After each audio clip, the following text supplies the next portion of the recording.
What you're about to see isn't your typical DMs 101 or copy and paste your way to sales type of thing. What you're about to watch is the real strategy that I use to talk to anyone, whether it's high ticket clients, influencers, celebrities, or someone I just want to be friends with. In this training, what you're about to see, you're going to see exactly how I turn DMs into real relationships, how I use ChatGPT like it's my personal assistant, even mid-conversation, and I book podcast interviews with people that you might think are unreachable, and also close sales without ever feeling like salesy. Watch this because I'm about to show you how to make your DMs convert without selling your soul in the process. I'm not even kidding. It was like 3 or 4 nights ago. She just walks in and she's like, you know what'd be so fun? Is if I just spent like 2 hours just like reaching out to all these people who are in your DMs. And I'm like, that sounds terrible, right?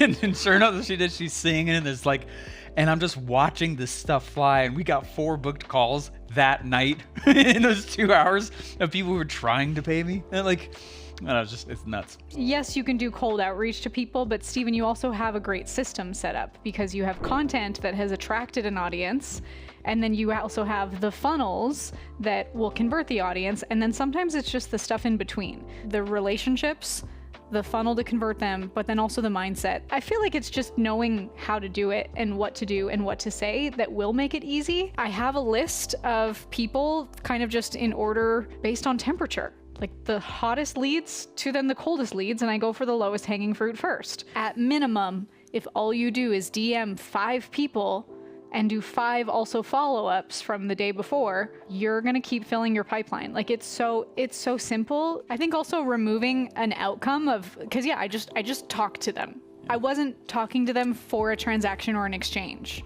yet.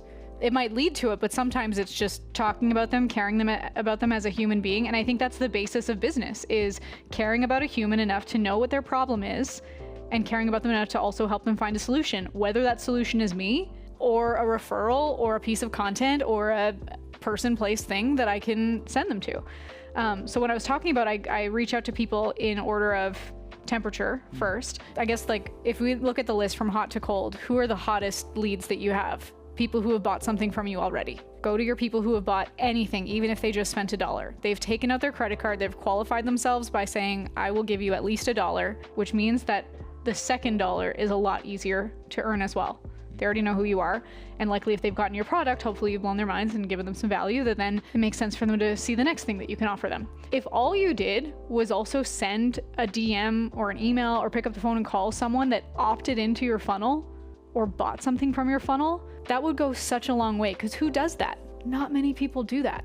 So if you do that and it's genuinely you, which sometimes people will be like, is this really Marley or is this a bot? And then I'll send back a video, I'll be like, hi, it's actually me. Have a genuine conversation as a genuine human to another. You wake up and you have a very similar routine for this, and I've noticed this. It's like, is it the first thing that you do?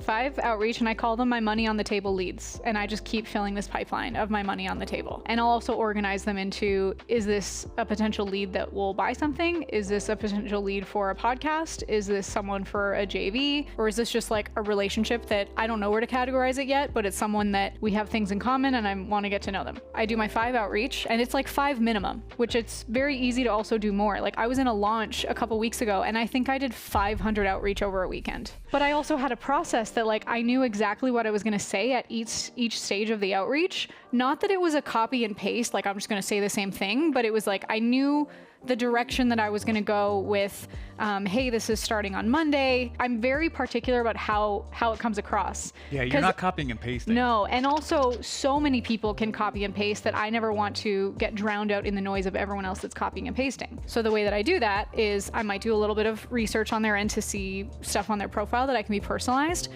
or I just make my message sound personalized. And the way that I do that is I will talk to ChatGPT. And what I mean by talk to ChatGPT is like, don't type into ChatGPT. I will actually turn on the audio record function, yeah. And I will talk to it and I will ramble and I'll go on for as long as I can. And then I'll say like, please put that into a message that's concise and cool and not like slimy sliding into the DMs. And then it'll come up with something and then I'll just tweak back and forth until it's something that I like. just the most important part of this is that you feel what you're sending. Let's pretend that we're talking to our friend Corbin Maxey. He has... We're trying to get... Yeah, he has an audience of 4 million people and... on YouTube. Isn't selling like a digital product, and we're like, oh my gosh, this is perfect for Susan. So, hey, can you take this inspiration and turn it into a personal invitation for my friend Corbin Maxey?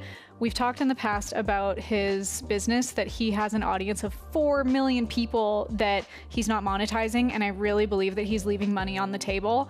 Can you turn that into an invitation for him to come to this workshop? Hey Corbin, I'm hosting a workshop next week. I also think that I don't want to go straight into the I'm hosting a workshop next week. Yeah, the ask is the I would actually start with this. Corbin, dude, you've got an audience of 4 million people. 4 million.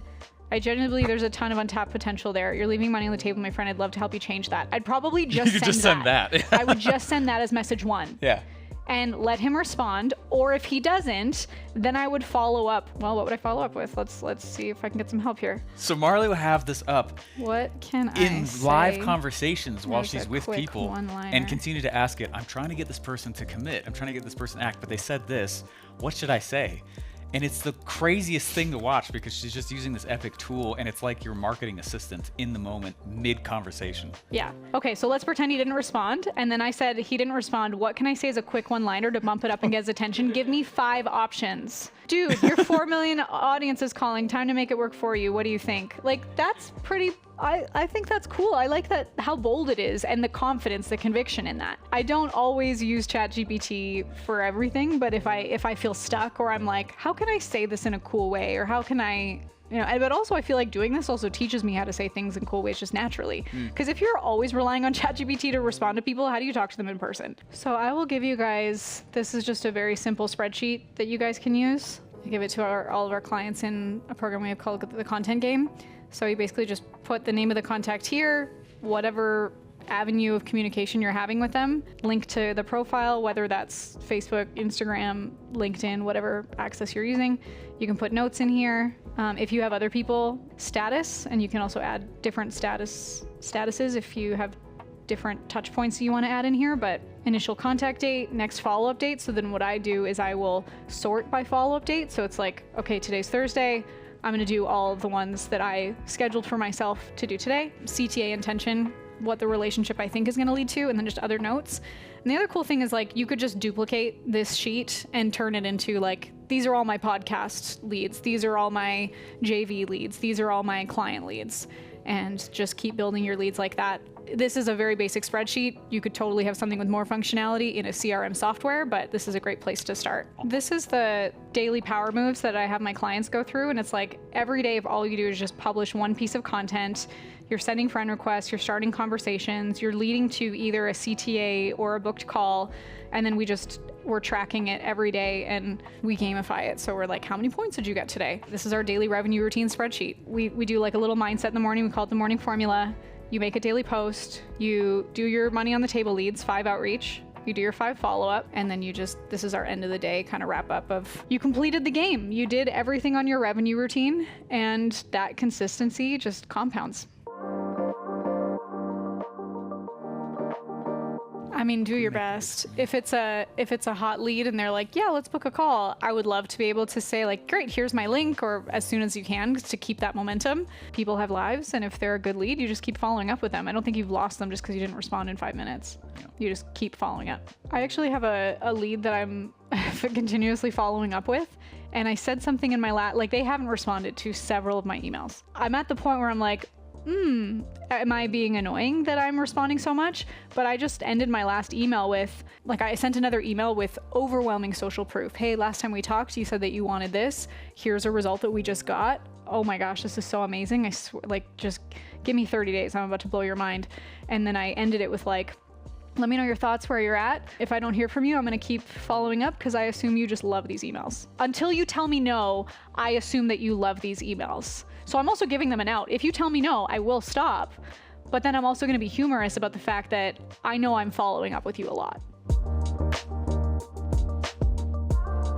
I always go for the lowest hanging fruit first. So most of the time, I'm talking to people that I have a relationship with, or they've engaged with my content in some way. And the cold people that I might reach out to might be people that are like podcast intros or something, like someone that I want to be on the podcast, because there's a lot of opportunity already with warm people. I don't need to start with cold people. Like if you just go with all your warm people while you're also still creating content, that's going to keep turning the cold into warm. Like let the content be the traffic to increase their temperature.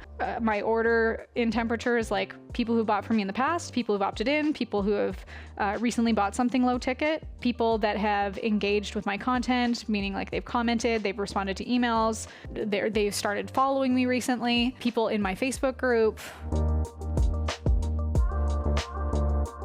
Here's the secret. You ready? I literally just ask. I ask, like whether I ask them directly or I ask someone that knows them. Like I just emailed Daniel Priestley, who wrote the book Oversubscribed. We love this book. Such a good book. And then I had a friend that works with Daniel Priestley. I'm like, I would love to have him on my podcast. And he was like, oh yeah, I'll just make the connection right now. What's that 6 degrees of separation thing? Like you're one introduction away. And whether it's you just introducing yourself, and if you introduce yourself genuinely to be like, hey, just wanted to say hi, like as a real human, I love your content. The 7-11-4 principle that you've shared, I would love to have you on our podcast. Or would you be open to that? If they're unavailable, fine. Like I think that's a pretty genuine ask. And if it doesn't get through because maybe they, their messages are inundated or they don't have someone to read their messages for them, then I'll just keep trying. A no isn't a no. It just leads to the next yes. Like the hook with the Corbin Maxey one that you just wrote.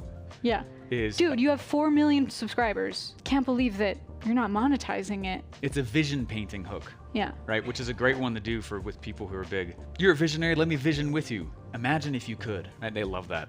And also to know that that's their concern, whether it's they've opted in for something that you've put out previously, so you know that they have interest in it. In the Corbin example, we've talked to Corbin about it. I know that he said, I have 4 million subscribers. What else could I be doing? I feel like I should sell something. I feel like, yeah. And then we're like, you don't have an email list? And I think what's going to make that DM convert so much easier is that they're seeing consistent organic content from you too.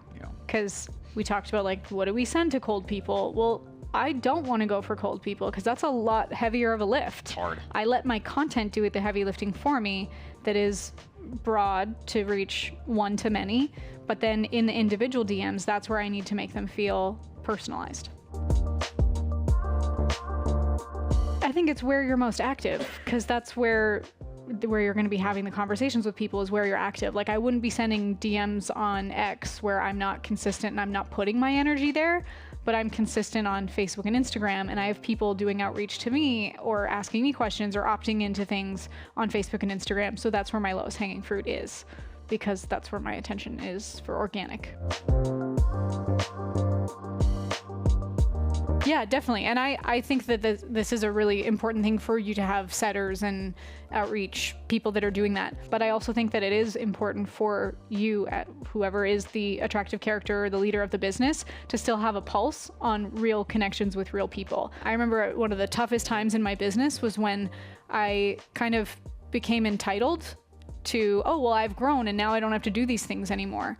And you will never overcome something that you feel entitled to. I was like, I don't have to do sales anymore, and this person's doing my copywriting, and I don't have to do this. And then I completely lost touch with the business. The salesperson wasn't selling because I wasn't injecting my energy into the market or building relationships with people. And I ended up having to fire all of them because we weren't making enough money anymore. And there's probably other systems that I could have improved it, made it better.